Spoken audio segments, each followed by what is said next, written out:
കൊല്ലം മൂന്നാംകുറ്റിയിൽ മുഖ്യമന്ത്രിയെ കരിങ്കൊടി കാണിച്ച കോൺഗ്രസ് പ്രവർത്തകർക്കെതിരെ ജാമ്യമില്ലാ വകുപ്പ് പ്രകാരം കേസ്. മുഖ്യമന്ത്രിയുടെ വാഹനം തടസ്സപ്പെടുത്തി കേടുപാടുകൾ വരുത്തിയെന്ന് എഫ്ഐആറിൽ പറയുന്നു. KSU നേതാക്കളായ ഫൈസൽ, സൈദലി, മത്സ്യത്തൊഴിലാളി കോൺഗ്രസ് നേതാവ് ദീപ ആൽബർട്ട് എന്നിവരെ റിമാൻഡ് ചെയ്തു. ലിജോ റോളൻസിന് വിവരങ്ങൾ നൽകാൻ. ലിജോ, കേസിലിപ്പോൾ ആരൊക്കെയാണ് പിടിയിലായിരിക്കുന്നത്? എന്തൊക്കെ കുറ്റങ്ങളാണ് ഇവർക്കെതിരെ ചുമത്തിയിരിക്കുന്നത്?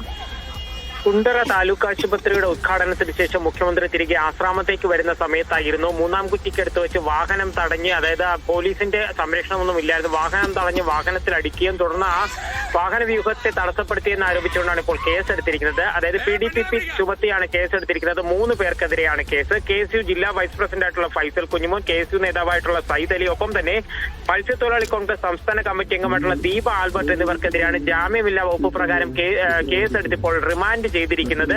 മുഖ്യമന്ത്രിയുടെ വാഹനത്തെ തടസ്സപ്പെടുത്തി അതായത് ഇവർ കൈകൊണ്ട് അടിച്ചതിന്റെ ഫലമായി വാഹനത്തിൽ അതിന്റെ ഡെന്റ് ഉണ്ടാവുകയും അത് മുഖാന്തരം ഏകദേശം 25,000 രൂപയുടെ നാശനഷ്ടം ഉണ്ടായി എന്നുള്ളതാണ് കിളിങ്ങല്ലൂർ പോലീസ് രജിസ്റ്റർ ചെയ്തിരിക്കുന്ന എഫ്ഐആറിൽ പറഞ്ഞിരിക്കുന്നത്. ഇതിന് പ്രകാരമാണ് ഇവർക്കെതിരെ കേസ് രജിസ്റ്റർ ചെയ്ത് ഇപ്പോൾ റിമാൻഡ് ചെയ്യുകയും ചെയ്തിരിക്കുന്നത്. എന്നാൽ കോൺഗ്രസ് ഇതിനെതിരെ പ്രതിഷേധവുമായി രംഗത്ത് വന്നിട്ടുണ്ട്. കേടുപാടുകൾ വരുത്തിയിട്ടില്ല എന്നും മനഃപൂർവ്വം തങ്ങളുടെ പ്രവർത്തകരെ ഇത്തരത്തിൽ ജയിലിലാക്കുകയാണെന്നും ആരോപിച്ചുകൊണ്ട് കോൺഗ്രസ് നേതാക്കൾ ഉൾപ്പെടെയുള്ളവർ രംഗത്തെത്തുകയും ചെയ്തിട്ടുണ്ട്.